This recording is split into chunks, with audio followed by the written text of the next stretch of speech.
오늘의 말씀 데살로니가전서 4장 1절부터 12절 말씀. 하나님 아버지 은혜 감사합니다. 목요일 아침도 말씀과 기도로 하루를 열게 하시니 감사합니다. 이 시간에도 성령을 통해 우리 모두에게 하나님의 음성을 들려주옵소서. 예수님 이름으로 기도합니다. 아멘. 할렐루야. 성교회 성도 여러분, 오늘 하루도 주님의 임재 가운데 살아가시는 복된 하루가 되시길 바랍니다. 오늘 우리에게 주신 하나님의 말씀은 데살로니가 전서 4장 1절에서 12절 말씀입니다. 사도 바울은 지금까지 데살로니가 성도들의 믿음을 칭찬하고 격려했습니다. 그들을 위해 기도했습니다. 그런데 4장으로 넘어와서 교훈하고 훈계합니다. 바울은 데살로니가 성도들이 하나님을 기쁘시게 하기 위해 어떻게 살아야 하는지 구체적인 지침을 주고 있습니다. 1절 말씀을 같이 보도록 합니다. 그러므로 형제들아, 우리가 끝으로 주 예수 안에서 너희에게 구하고 권면하노니 너희가 마땅히 어떻게 행하며 하나님을 기쁘시게 할 수 있는지를 우리에게 배웠으니 곧 너희가 행하는 바라 더욱 많이 힘쓰라.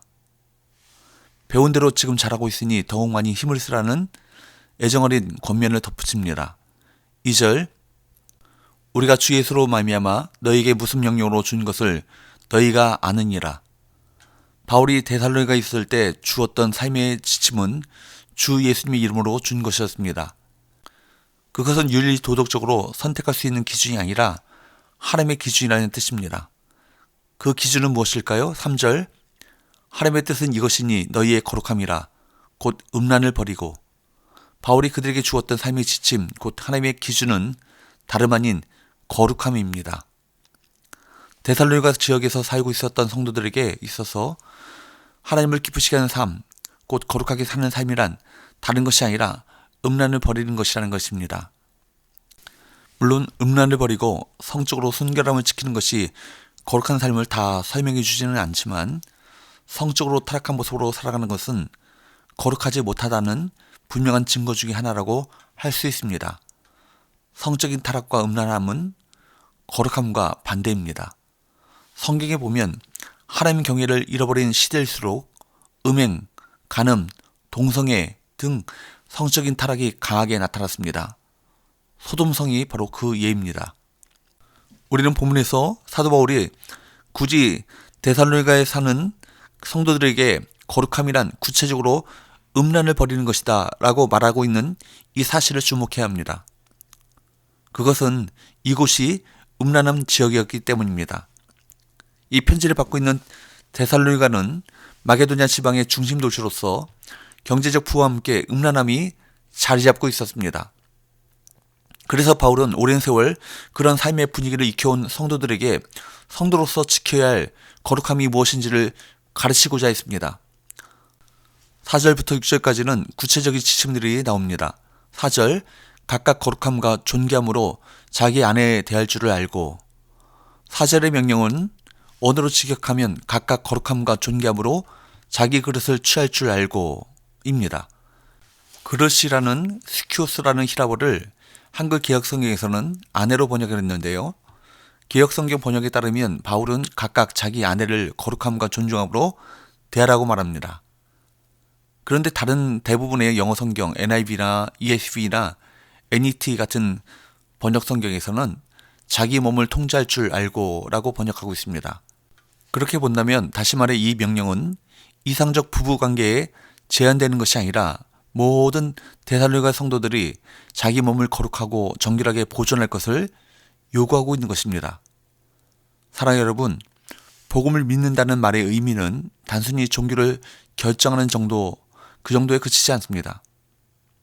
삶의 기준이 달라지고 모든 삶의 양식이 변화되어지는 놀라운 사건인 것입니다. 바울은 이전에 살고 있었던 생활 방식을 버리고 하나님 나라의 시민으로 살라고 초대했고 데살로니가 성도들은 그 초대에 응했습니다. 거룩함의 기준은 하나님을 아는 것입니다. 그래서 5절에서 이렇게 말씀합니다. 5절, 하나님을 모르는 이방인과 같이 세교육을 따르지 말고. 하나님을 알지 못하는 이방인들은 세교계에 지배를 받을 수 있지만 이제 거룩하신 하나님을 아는 성도들은 하나님께만 다스림을 받습니다. 세상이 악하다고 해서 적당히 섞여 살거나 어쩔 수 없다고 포기하지 마십시오. 말씀 안에서 스스로를 다스리고 돌보십시오. 성적인 것뿐만 아니라 다른 거룩하지 못한 욕구가 몸을 지배하려고 할 때 특별히 경계하며 하나님과 공동체에 도움을 구하십시오.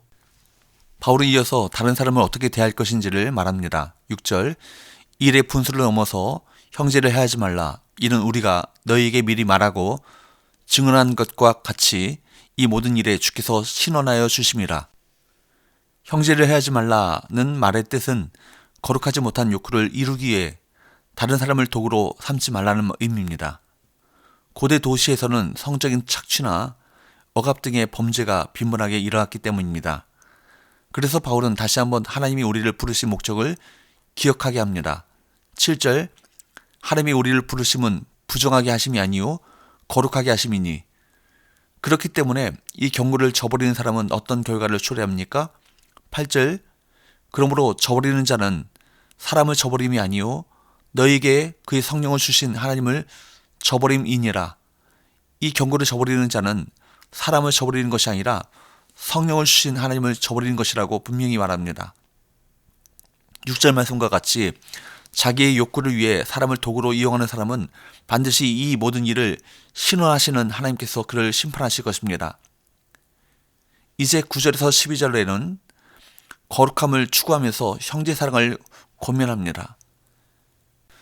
계속해서 살펴본 바와 같이 데살로니가 성도들은 이미 사랑의 수고를 잘 감당하고 있었습니다. 바울은 10절에서 그들에게 더욱 그렇게 행하라고 권면하고 있습니다. 그런데 이 사랑을 구체적으로 이행하기 위해 어떤 명령을 더하고 있습니까? 11절, 또 너에게 명한 것 같이 조용히 자기 일을 하고 너희 손으로 일하기를 힘쓰라. 당시 데살로니가 교회에는 예수 그리스도의 재림에 대한 사람들의 오해가 있었습니다.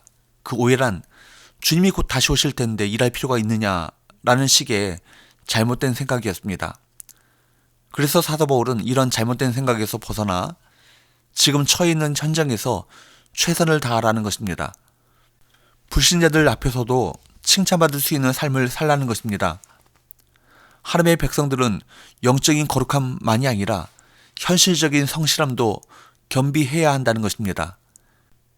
기도한다고 일을 하지 않는다든지 동시에 직장에 다닌다고 예배를 소홀히 하는 것은 올바른 그리스도인의 삶이 아닌 것입니다. 사랑을 말하면서 자기 손으로 수고하려고 하지 않는 것은 거짓된 사랑입니다. 그러므로 우리 삶은 영적인 거룩함과 현실적인 성실함으로 균형을 이루어야 합니다. 하나님께서는 하나님의 백성들이 자기 직업을 하나님이 주신 것으로 생각하고 기쁨으로 일하는 것을 기뻐하십니다. 그러므로 여러분, 우리는 서로 사랑하며 살되 다른 사람의 짐이 되지 말고 자신에게 주신 직업을 하나님이 주신 소명이라고 여기고 기쁘게 일해야 합니다. 특별히 먹고 살기 위해 일하는 것이 아니라 하나님을 기쁘시게 하려는 마음으로 일한다면 하나님은 우리를 통해 큰 영광을 받으실 것입니다. 사랑하는 여러분, 레위기 11장 45절 말씀처럼 내가 거룩하니 너희도 거룩할지어다 라고 말씀하시는 하나님의 명령을 지키는 삶은 어렵게 느껴질 수 있지만 모호하지 않습니다. 그 명령에 구체적으로 응답하십시오. 하나님의 도우심이 반드시 뒤따를 것입니다. 기도합시다. 거룩하신 하나님, 우리를 거룩하신 하나님의 자녀로 삼아주심을 감사드립니다. 하나님의 자녀답게 이 땅에서 거룩한 하나님의 성품을 드러내는 삶을 살게 하여 주옵소서. 예수님의 이름으로 기도합니다. 아멘.